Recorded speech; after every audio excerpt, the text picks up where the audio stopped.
You all to my channel Gold Digger. Students, आज 18 अप्रैल है और आज एसएससी सीजीएल टायर 1 का शिफ्ट 1 में जो एग्ज़ाम हुआ था उसके हम हिस्ट्री के क्वेश्चन को डिस्कस करने वाले हैं। इस वीडियो का क्वेश्चन है, आज़ाद शत्रु बिलोंग्स टू विच डायनेस्टी। आज़ाद शत्रु किस वंश से संबंधित थे, ये सवाल पूछ रहा है। स्क्रीन पर आपके सामने ऑप्शन है गुप्त dynasty, Maurya dynasty, Nand dynasty and Haryanka dynasty. गुप्त वंश, मौर्य वंश, नंद वंश और हर्यंक वंश। तो स्टूडेंट्स, इसका सही जवाब है हर्यंक वंश, यानी कि आज़ाद शत्रु जो थे वो आपके हर्यंक वंश से संबंधित थे। लेकिन चलिए समझ लेते हैं, आज़ाद शत्रु से संबंधित और कोई प्रश्न अगर पूछे जा सकते हों उनको। तो अगर हम इंग्लिश मीडियम की बात करें तो सबसे पहले इंग्लिश मीडियम में आपको ये समझना होगा कि आज़ाद शत्रु हर्यंक वंश से बिलोंग करते थे और 4th और 5th सेंचुरी बीसी की बात है, जब हमारे एंशियंट इंडिया में नए नए महाजनपद का ओरिजिन हो रहा था, नए नए महाजनपद का उदय हो रहा था। 5वीं से 6ठी शताब्दी ईसा पूर्व की बात है और उसी समय हर्यंक वंश को स्थापित किया था राजा बिंबिसार। ये बहुत प्रतापी राजा थे और बिंबिसार के ही पुत्र थे आज़ाद शत्रु। स्टूडेंट्स, आज़ाद शत्रु बहुत क्रिटिकल थे, मतलब बहुत ज़्यादा क्रिटिसाइज़ भी किया जाता है हिस्टोरियंस के द्वारा उनको, क्योंकि उनकी जो पॉलिसीज़ थी वो बहुत ज़्यादा अच्छी नहीं थी, बहुत ज़्यादा फ्रेंडली नेचर की नहीं थी। चलिए समझ लेते हैं आज़ाद शत्रु को। स्क्रीन पर आपके सामने है, ये बहुत ज़्यादा क्लियर विजिबिलिटी नहीं है इसकी, क्योंकि एग्ज़ाम अभी हुआ है, मुझे अभी नॉलेज मिली है कि ये एग्ज़ाम पूछा गया, तो मैंने सोचा कि आपको ट्रांसमिट किया जाए ये नॉलेज। तो बहुत ज़्यादा क्लियरिटी नहीं है, लेकिन समझने वाले स्टूडेंट्स जो हैं, पढ़ने वाले, वो समझ सकते हैं। तो मैं पढ़ देती हूँ।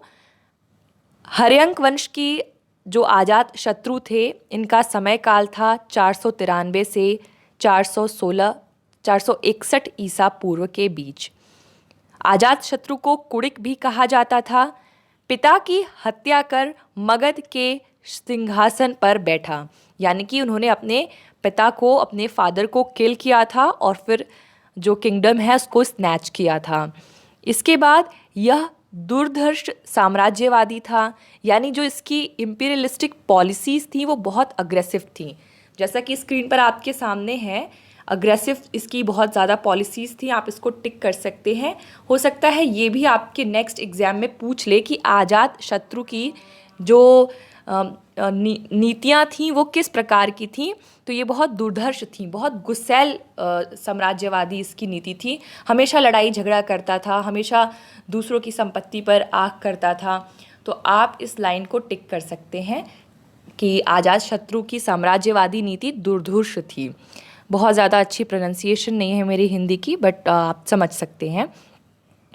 इसने एक लंबे संघर्ष के बाद काशी एवं वज्जी संघ को जीत लिया। उस समय, यानी कि जब महाजनपदों का उदय हो रहा था, महाजनपद का ओरिजिन हो रहा था, तो दो बहुत प्रोमिनेंट महाजनपद थे, काशी एंड वज्जी। काशी आज़ाद शत्रु के मामा का घर था, एक तरीके से कह सकते हैं, और आज़ाद शत्रु ने इनकी अपनी बहन को, काशी को, दहेज में दिया था। लेकिन जब उनकी बहन की मृत्यु हो गई, तब उन्होंने काशी को वापस ले लिया। लेकिन आज़ाद शत्रु को ये लगा कि मामा, तुमने जो प्रॉपर्टी दी थी वो तुम वापस दो। इसीलिए आज़ाद शत्रु ने काशी और कोशला को ज़बरदस्ती अपने एम्पायर में इसको मिला लिया। तो आपसे ये भी सवाल पूछा जा सकता है नेक्स्ट शिफ्ट में कि किन दो प्रोविंसेस को मिलाया था आज़ाद शत्रु ने, या फिर काशी किसको दहेज में दिया गया था, डारी में दिया गया था।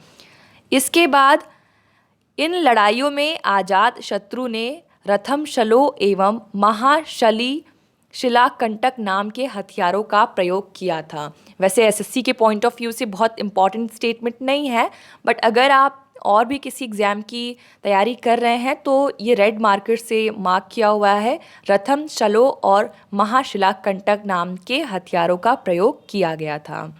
इसके बाद इसने अपनी राजधानी राजगृह की सुरक्षा हेतु एक मजबूत दुर्ग का निर्माण करवाया था। इसके शासनकाल के 8वें वर्ष में बुद्ध को निर्वाण प्राप्त हुआ था।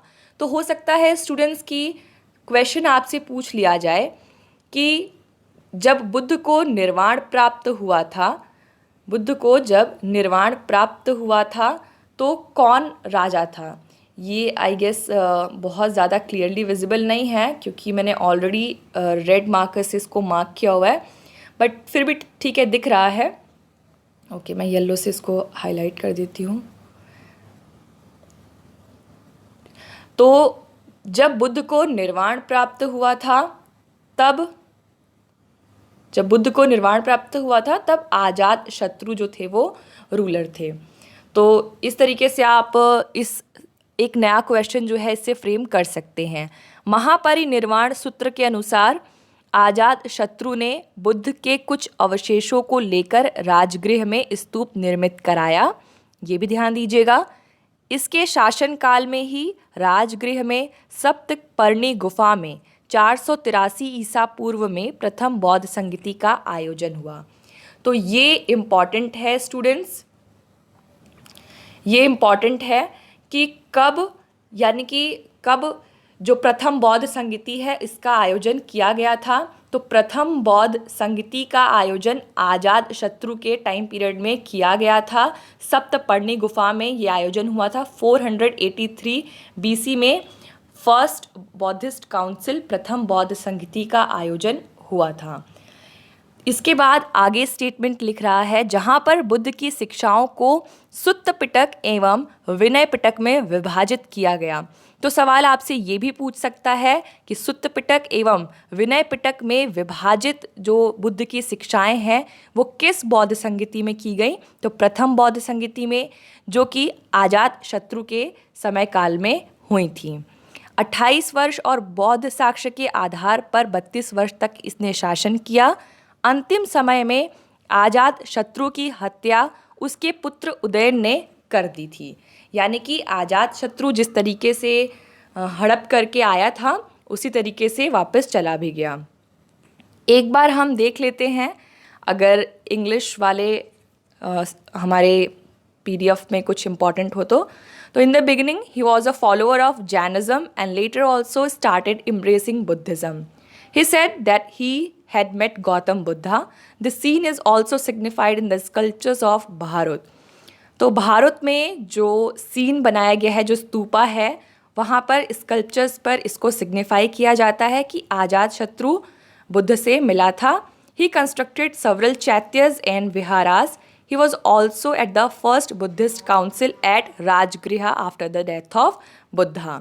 तो ये स्टेटमेंट बहुत ज़्यादा इंपॉर्टेंट है स्टूडेंट्स, इसको आप इग्नोर नहीं कर सकते हैं कि फर्स्ट बुद्धिस्ट काउंसिल किसके टाइम पीरियड में हुई थी, कहाँ हुई थी। तो इसको आप स्क्रीनशॉट प्लीज़ ले लीजिएगा, हो सकता है नेक्स्ट शिफ्ट में इससे सवाल पूछ ले। और यहीं पर हमारा जो सवाल था आज का 18 अप्रैल का ख़त्म होता है। Thank you very much.